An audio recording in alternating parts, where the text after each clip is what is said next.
Pwedeng okay.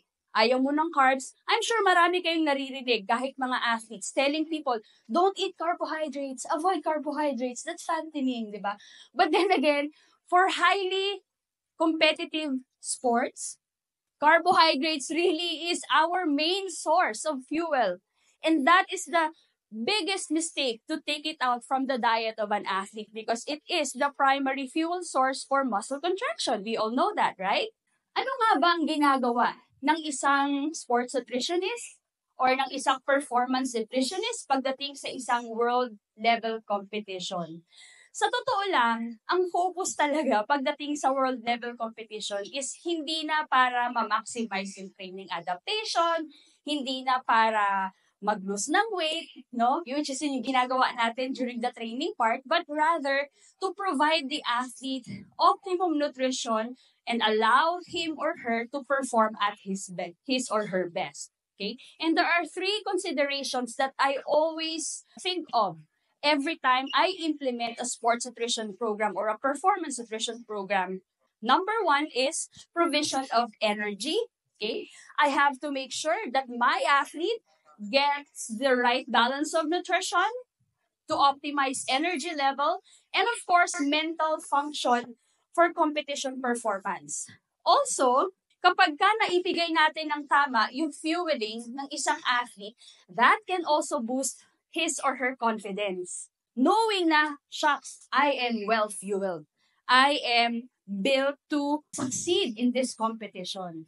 Another aspect is, it also gives the coach peace of mind such that hindi ko na kailangang isipin yung athlete ko, anong kakainin para tumagal sa competition. Then the coach now can focus on strategies, can focus on the game plan, and can focus in doing what he does best. With regards to structure, performance nutrition can also help the athlete maintain optimum performance by allowing him to be strong, him or her to be strong during the course of the competition. Okay, by providing the right balance of protein sources, okay, and also for maintenance of fluid balance through proper hydration. So ito yung mga kino-consider ko lagi every time we go abroad. I have to make sure that my athletes are properly fueled or adequately fueled. They will be able to recover well from multiple competitions, and of course, they are adequately hydrated.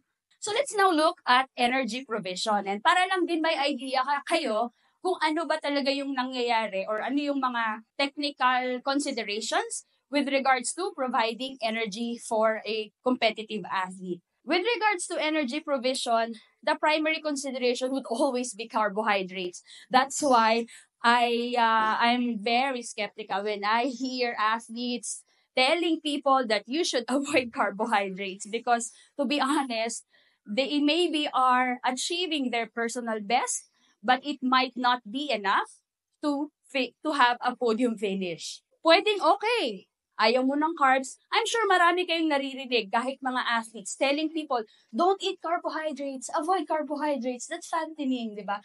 But then again, for highly competitive sports, carbohydrates really is our main source of fuel.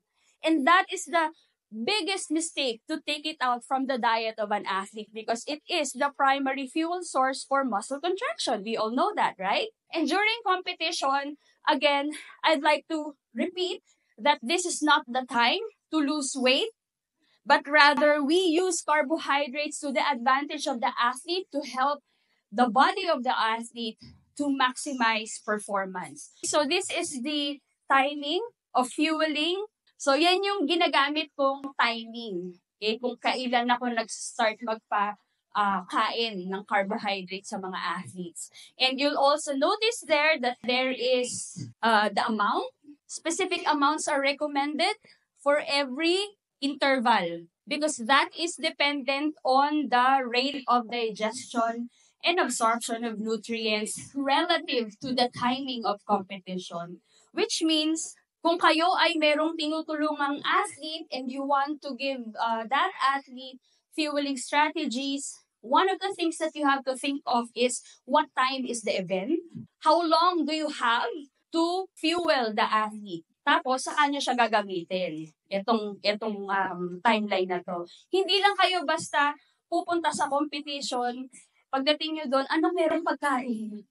Hindi ganon. Kailangan ready kayo. You should be able to anticipate the need long before you go into the competition.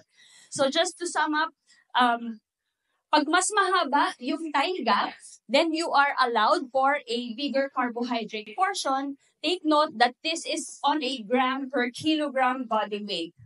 Hindi siya percentage, but rather we use weight as a reference point for our carbohydrate recommendations. For endurance performance, I also consider how long is the event. So, hindi lang kung kailan yung event, but I also take note of how long will my athlete compete. Is it just for 3 minutes? Or will it be for 2 hours or more?